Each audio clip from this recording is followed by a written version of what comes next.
Today I'm going to be talking about the Aiyima DAC-A1. What is it? Why do you need it? What features does it have? And what about the sound quality?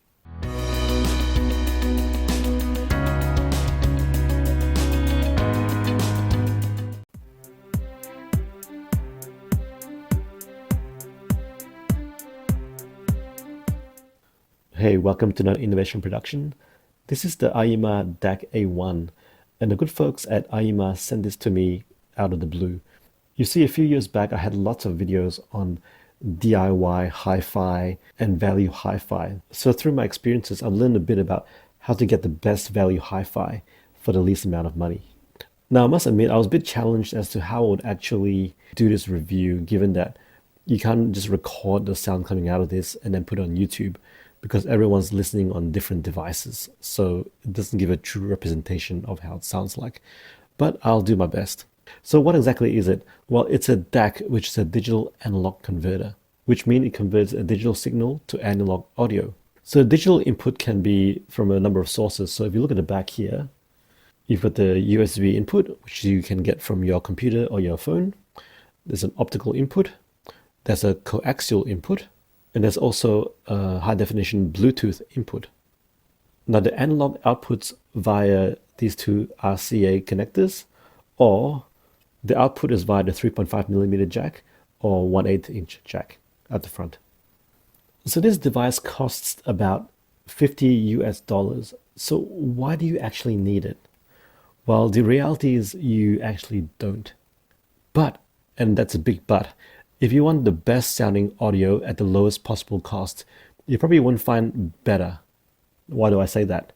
First of all, looking at the specifications of this device, it has a better audio controller, it has a better digital analog converter, it's got a better preamp, it's got a better headphone amplifier, it's got a better operational amplifier than what most of you are currently using, unless you own high-end devices. They've actually packed a lot of good components in this small, inexpensive unit. I won't bore you with the specs, but you can check it out in the link below. So from what I gather, I think there are two main use cases for this device. It's either through the headphone output at the front, which means that you have to be fairly close to this unit, or the RCA outputs at the back, which means you're probably sitting a lot further back from the unit. So let me explain. If you're using the RCA outputs of this device, you would output a digital signal from your media player into either the optical or the coaxial, and then you output through this, using this as a DAC to go through to your amplifier.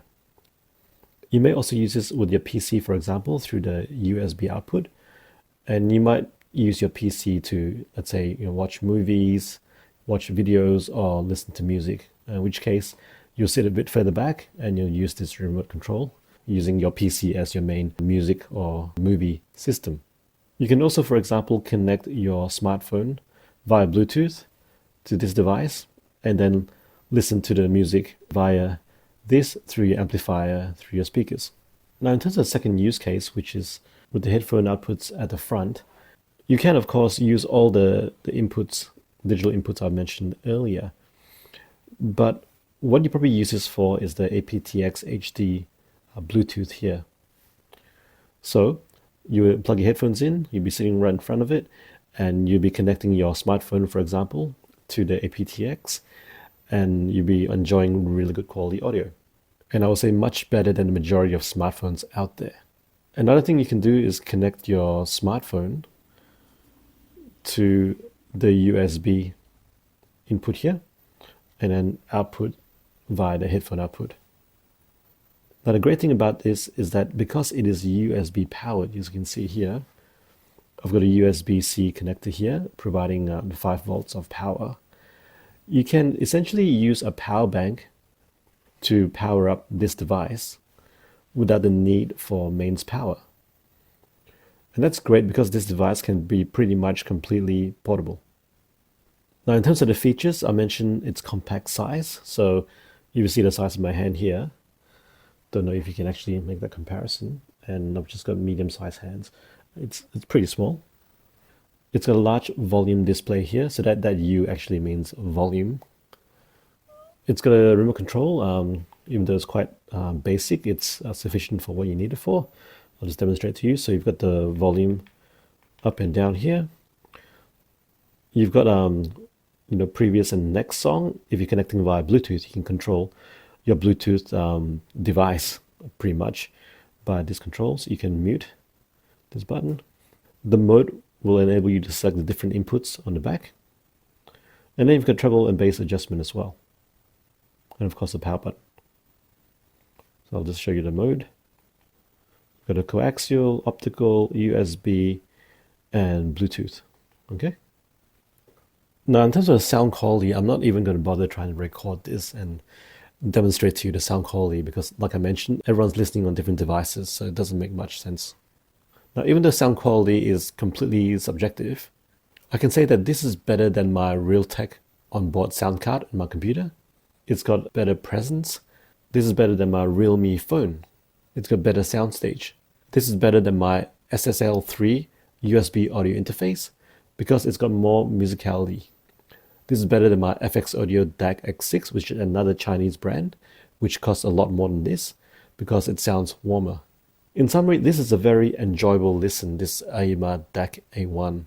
And even though I much prefer listening via speakers than headphones, this one kept me listening via headphones for quite a long time in comparison to my other devices. So I really enjoyed it. And at $50, I guess there's no reason to not try it out for yourself.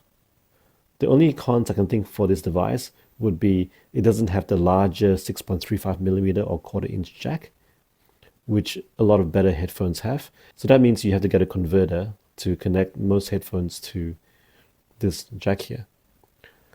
And the other con would be that it doesn't have a volume dial here for when you're listening via headphones. You have to use the up and down volume in the remote control, which is not as easy as just turning a dial. But yeah, those are my only cons. Now, if you're interested in buying this and supporting this channel, please see the links in the description below. Thanks for watching.